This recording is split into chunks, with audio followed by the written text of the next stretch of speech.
Why? Hello, is it working?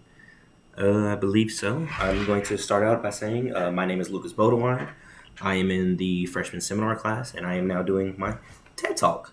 And I will be talking about briefly the connection between Toni Morrison's Strangers and then also the Brave and Safe Spaces and how that connects to today's society.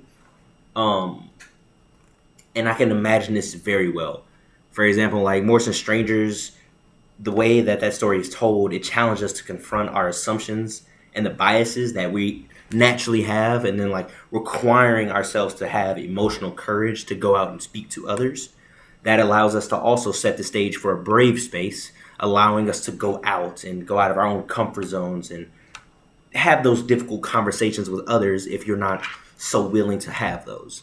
Um, while a brave space is a way to go out, a safe space prioritizes comfort, and then brave spaces, they really encourage growth by engaging in honest, sometimes difficult conversations. For the most part, it allows for other people to go out and have those difficult conversations about race, gender, all the above in those general areas, even areas that are natural. Like, where are you from? For most people, most people, that's easy. Some people, it's not because they don't like where they're from. But that's where a brave space and a safe space comes in hand. In like today's divided world, we're like focused on being more comfortable than going out and having that braveness in ourselves, having that courage to go and speak. Morrison gives us the idea that brave spaces urge us to seek understanding rather than avoiding. It allows us to go out and ask questions while also not being a hindrance. It allows us to walk forward while not walking backwards. It's taking that 2 steps forward without that 1 step backwards. I like that analogy. That was pretty good on my part. All right. But we're just going to like, a good example of this is like the perceptions and bias in like a digital age we are in now. Shoot, it's 2024 online. There's not a lot of safe spaces, but there's a lot of chances to be brave. A safe space online becomes like an echo chamber. It reinforces biases, while a brave space challenges people to engage with conflicting perspectives. For I know the best example of this is gaming. Gaming is there's no such thing as a safe space in gaming. Well, there probably are, depending on the game you play. A lot of first-person shooter games like Black Ops, Rainbow Six Siege, Apex, Fortnite, all of those such games. You go out, you get in a team. Depending on who you have in your team, you're able to ask them questions. Hey, how's your day going? Ask them questions like, hey, what's your name? Or ask them questions like, hey, how's the night been going? How's the day been going? How's the game right now? Are you ready for a good game? Those are the questions that are asked. And another quick example of that would be platforms like Reddit. Reddit is like, it allows people to have moderated discussions, and it's forums based to have a balance between safety with critical engagement, and it gives a fostering productive. It fosters productive conversations between diverse users. Reddit allows for people all over the world to do this. Another couple of examples: Instagram. You go on Instagram, you can make your own personal post while also posting stories. The difference between the two is a post stays there until you don't want it to go. A post or for a story disappears after a couple hours or after a day or two. I'm not sure what the exact thing is. I'm pretty sure today. Not too sure. Don't quote me. And I see in the ways of knowing that the strangers and the brave and safe spaces, I think it's better to seek out brave spaces online and also offline.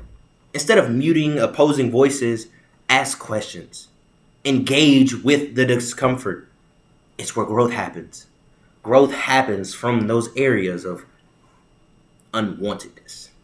In those areas of you not feeling safe, that's where you question, why are you in that area? Why do you feel such way? Why do you feel that it has become to what it has become. I believe, or I would like to say, a brave space should allow any and everybody the opportunity and the choice to go out and meet people, meet strangers, become different from, instead of being just passerbys, I now know this person, I have a connection with them. They're no longer a stranger, they're an acquaintance. I don't know when they'll become a friend, but you can start out with an acquaintance. I know that. Another thing is like, belonging isn't about avoiding conflict, but finding community through shared values and open discussions. Brave spaces allow that. In the book, in the Ways of Knowing, Morrison quotes actually, strangers teach us about ourselves. You might ask yourself, what do you mean strangers teach us about ourselves? When you go out and ask people these questions and you go and talk to others, these strangers, random people, you go out and talk to them, you get a better understanding of yourselves. You get a better understanding of the tone you speak with. You get a better understanding of, hey, speak with a soft tone voice, walk up to a person, you greet your hand and be like, hey, my name is such and such. It is nice to meet you. I just want to introduce myself. That is how an interview works. If you want a job, meet new people.